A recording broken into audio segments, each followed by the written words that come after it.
আসসালামু আলাইকুম। আজকে এই লেকচার ভিডিওতে আমরা প্রশ্নমালা 10.2 এর 4-এর 6 নম্বর ম্যাথ থেকে সমাধান করা শুরু করব।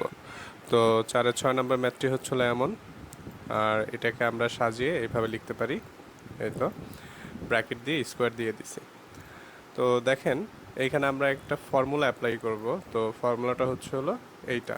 তো এটা কিভাবে আসছে সেটা যদি জানতে চান তাহলে এখানে দেখতে পারেন। তো আমাদের একটি ত্রিকোণমিতির ফর্মুলা জানা আছে, সেটা হচ্ছে হলো সাইন এ প্লাস বি হলে সাইন এ কস বি প্লাস কস এ সাইন বি লেখা যায়।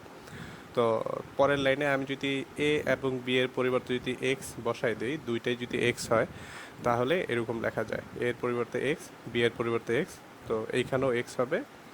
তো দেখেন পরবর্তীতে এটাকে লেখা যায় 2x, এই তো। আর এইখানে দেখেন আমি যেটা করছি এইটাকে আগে লিখছি এই যে, এবং এটাকে পরে লিখছি। তো পরবর্তী লাইনে দেখেন এইটা এবং এইটা সিমিলার, যেহেতু সিমিলার দ্যাট মিন্স লেখা যায় কি 2 sin x cos x।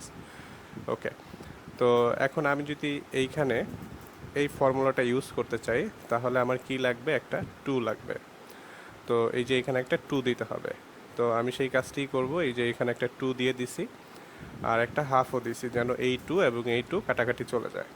ওকে, তো এখন দেখেন আমি পরবর্তী লাইনে এইটার পরিবর্তে এইটাকে বসাইতেছি সাইন 2x, এই যে সাইন 2x। ওকে, আচ্ছা। তো এখন যেটা করা যায়, এই যে স্কোয়ার যেটা আছে এই স্কোয়ারটা হাফের উপরেও সেপারেট করে দেওয়া যায়, ওর উপরেও সেপারেট করে দেওয়া যায়। এই যে আমি সেপারেট করে দিছি। আর এটা তো হবে 1/4, এই তো। আর পরবর্তীতে আবার হচ্ছিলো এখানে আমরা আরেকটা ফর্মুলা অ্যাপ্লাই করতে পারি। সেটা কোনটা, সেটা হচ্ছিলো এই যে এটা। তো এইটা অ্যাপ্লাই করার জন্য এইখানে আমার একটা 2 লাগবে, আই মিন এই যে এইখানে। তো এইখানে একটা 2 আনতে হবে, এই যে দেখেন আমি 2 আনছি। তো এই 2টাকে ক্যান্সেল আউট করার জন্য আমাকে আবার একটি হাফ দিতে হবে। আর এই যে 1/4 ছিল সেটা এই যে এখানে আছে। ওকে, ঠিক আছে। তো এখন 1/4 এবং 1/2 যদি গুণ করি তাহলে হবে 1/8, সেটাকে এই যে আমি লিখে রাখছি এই পাশে। আর 2 সাইন স্কোয়ার 2x, এই যে এটাকে এখানে লিখছি। ওকে, আচ্ছা। এখন হচ্ছে আমি ফর্মুলাটা অ্যাপ্লাই করে দিই। তো ফর্মুলা যদি অ্যাপ্লাই করি তাহলে আমার লিখতে হবে 1 মাইনাস কস, আর এইখানে যেইটা থাকে থিটার অংশে সেটার 2 গুণ এইখানে। ওকে, তো এই যে 1 মাইনাস কস, আর এখানে হচ্ছে হলো 2x, তার মানে 2x into 2 that means 4x। ওকে, তো এটাকে এখানে লিখে দিছি। তো এখন যেটা করা যায়, সেপারেট করে দেওয়া যেতে পারে। এই যে দেখেন সেপারেট করে দিছি। আর এইখানে তো হবে হচ্ছিল এক্স, এই যে এতটুকু এক্স হবে। তো এই যে, আর এইখানে আমি যদি 4xকে এক্স চিন্তা করি তাহলে কি হয়, cos x। আর cos x কে যদি ইন্টিগ্রেট করি তাহলে পাবো sin x। তার মানে এই যে সাইন আর x বলতে 4x, আর চলকের সাথে 4 আছে তাই 1/4 লিখে দিছি। আর এই যে 1/8, ঠিক আছে। তো পরবর্তী লাইনে যদি ক্যালকুলেট করি এটা পাবো, আর এটাই হচ্ছে হলো উত্তর। এখন দেখা যাক 4-এর 7 নম্বর ম্যাথটি। তো 4-এর 7 নম্বর ম্যাথটি হচ্ছে হলো এমন, আর এইখানে দেখেন এইটাকে আমি কি করতে পারি, cos x দিয়ে ভেতরে গুণ করে দিতে পারি। ওর সাথেও গুণ করতে পারি, ওর সাথেও গুণ করতে পারি, ঠিক আছে। তো আমি সেই কাজটিই করব। তো এখানে আমি যদি গুণটা করে দিই তাহলে পাবো হচ্ছিলো এমন। ওকে, তো এই অবস্থায় যেটা করা যায় সেটা হচ্ছিলো আমি সেপারেট করে দিতে পারি, এই যে সেপারেট করে দিছি। আর আমরা তো জানি যে এইখানে একটা ফর্মুলা ইউজ করা যাবে, আর সেই ফর্মুলাটা হচ্ছিলো এই যে এইটা, ঠিক আছে। আর এইটাকে ইউজ করার জন্য আমাদের একটা 2 এর প্রয়োজন আছে। তো সেই 2টা অলরেডি এইখানে আছে। তো আমি জাস্ট করব এইটার পরিবর্তে এই যে এইটাকে লিখে দেব, ঠিক আছে। এই যে লিখে দিচ্ছি। আচ্ছা, আর এইখানে আমরা আরেকটা ফর্মুলা ইউজ করব, সেটা হচ্ছিল এই যে এটা। তো এটা কিভাবে আসলো সেটা এই যে এইখানে আছে। আর এটাকে ইউজ করার জন্য আমাদের আরেকটা 2 লাগবে। তো সেই 2টা এখানে নেই। তো আমি যেটা করব এখানে একটা 2 দিয়ে দেবো জোর করে, আর এখানে একটা হাফও দেবো। ওকে, তো এই অবস্থায় আমি এখানে এই ফর্মুলাটা ইউজ করতে পারবো। তো যার পরিবর্তে লিখব সাইন 2x, এই যে, ঠিক আছে। তো এখন দেখেন এটাকে ইন্টিগ্রেট করলে পাবো হচ্ছিল x।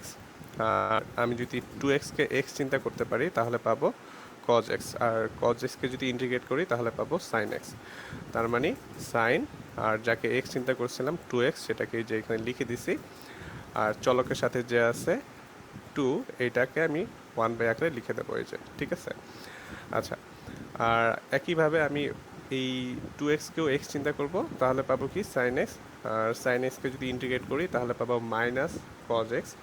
তো এই যে দেখেন মাইনাস কজ আর এক্স যাকে চিন্তা করছিলাম সেই 2x-টাকে এই যে এখানে লিখে দিছি।